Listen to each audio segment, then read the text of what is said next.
We must start with the big news that India have announced on the eve of the test that Jasprit Bumrah will captain them as Rohit Sharma tests positive less than 24 hours before the test is to start. I guess the first question, Wasim, is given the circumstances, given the options that they had, do you believe they've gone the right way in making Bumrah captain? Well, I think Ronak, it's a sensible one because Jasprit Bumrah was the vice captain in South African series, so obvious for him to become captain.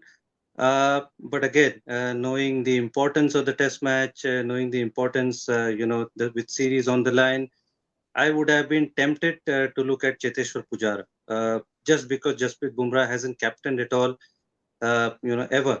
And for him to lead in such an important test match without any experience. So I would have been tempted to go to Pujara, but saying that, you never know. Jasprit Bumrah looks a very intelligent guy, somebody who's got a very great game sense.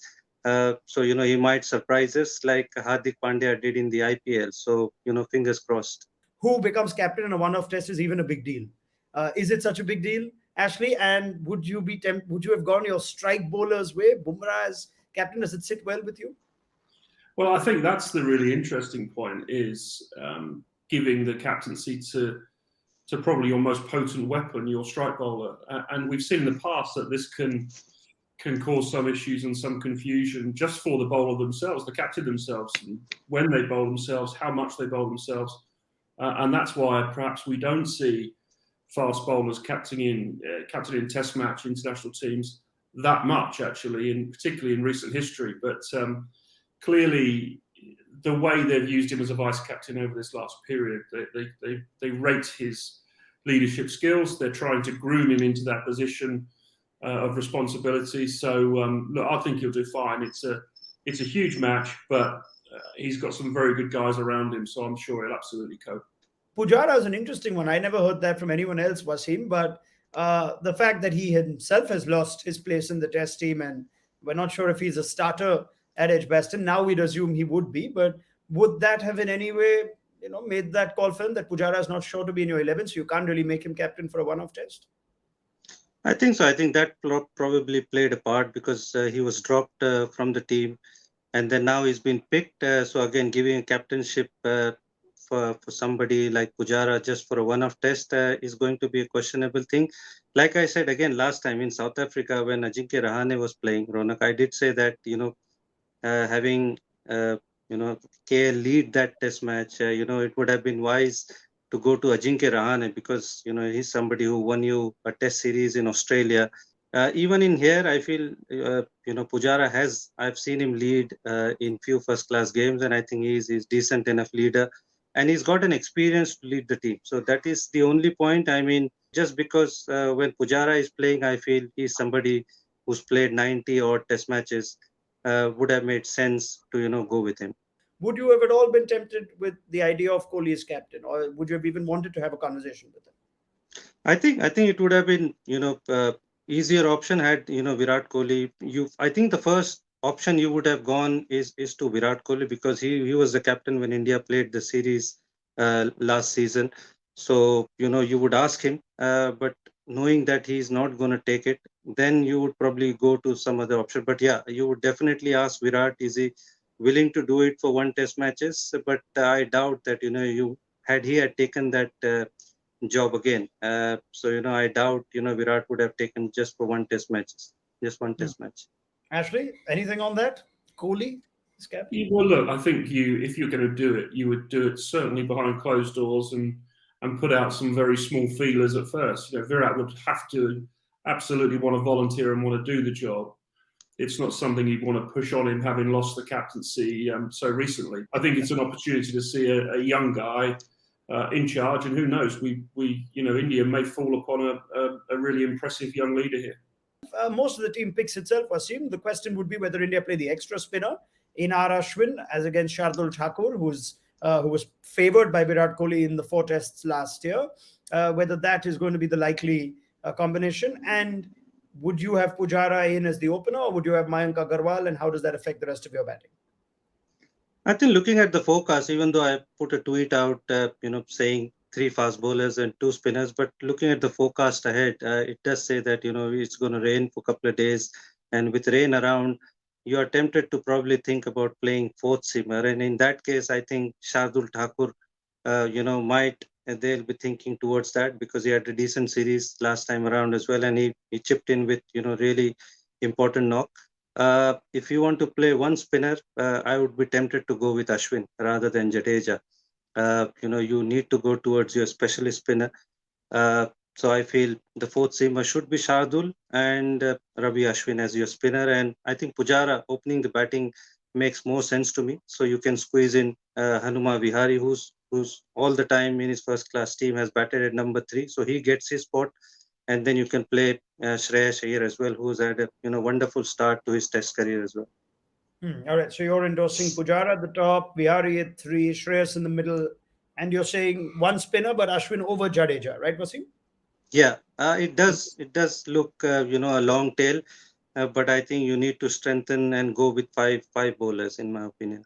They've had a lot of faith in Jadeja, the batter. Ashley, now we know England have announced a team. I'll come to that in a moment. But the fact that they've kept the one spinner, the 3 seamers, we don't know about Ben Stokes' bowling, but does that tell us anything about how England are looking at conditions? If you were India, would you go 4 seamers plus Jadeja as the spin bowling all-rounder? Would be tempted to play both spinners?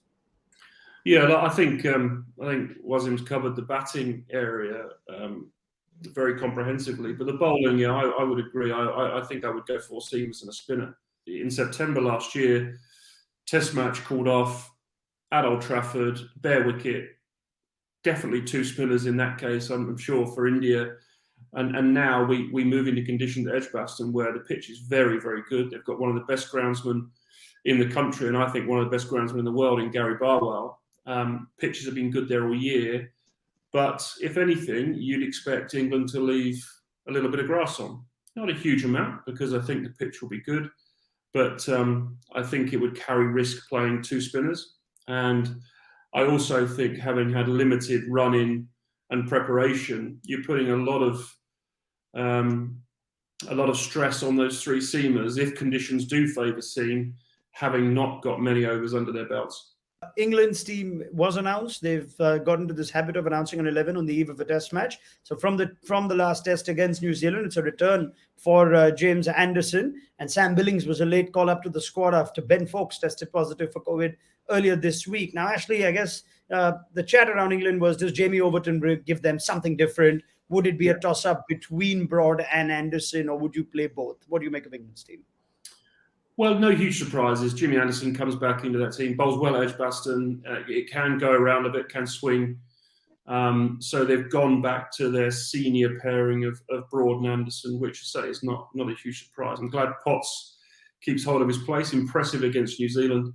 And Leach was used differently in that series. He clearly, in the last Test match with Stokes not bowling a lot of overs, Leach had to pick up that slack and reap those rewards. Got 10 wickets in the match, but it will be interesting in this match. He's now up against some of the very best players of spin in the world. And if Ben can't bowl his amount of overs, or the allotted amount of overs you'd expect from your rounder, then maybe the Indians will choose to go after Leach, and that will put stress again on those senior bowlers of Anderson and Broad particularly, and the young Potts, of course. So I think that's quite an interesting little tussle or battle there, and it will be very interesting to see how they play Jack Leach. I guess the final question for both of you is, are England overwhelming favourites here, right? We had a different narrative when India left England last time. Now we've had England nicely blooded with 3 tests under this new setup and regime that they've got going with Brendan McCullum. There's a lot of headlines on the brand of cricket that they are playing and the rates at which their innings are going with the bat. Ashley, are they overwhelming favourites for a one-off test to complete this? Look, I think they're favourites. And some people will hate me saying that, but I think they have to be. And as you've said, this, when India left these shores last year, they were absolutely full of confidence, 2-1 up in the series, going to Old Trafford. You could see that momentum carrying India over the line, and it possibly being 3-1. But with what's happened in the last few weeks, and the last few months with changes in captains, coaches, but also conditions I've talked about, and just confidence is a huge one. And the confidence England will carry from that 3-0 thrashing really of New Zealand will make a massive difference. And And you can't look past the fact that India will be undercooked. There's no doubt about that. It's a modern thing. You have to deal with it. You have to get over it. But they are undercooked. But saying that, when you write that Indian side down, there's some very, very good players there and some game changers. So I put in England as favourites, but let's all hope it's a good Test match.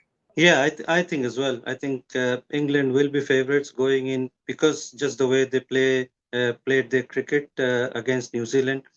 Again, somebody as good as Ben Stokes, he's a different captain to what they had last time.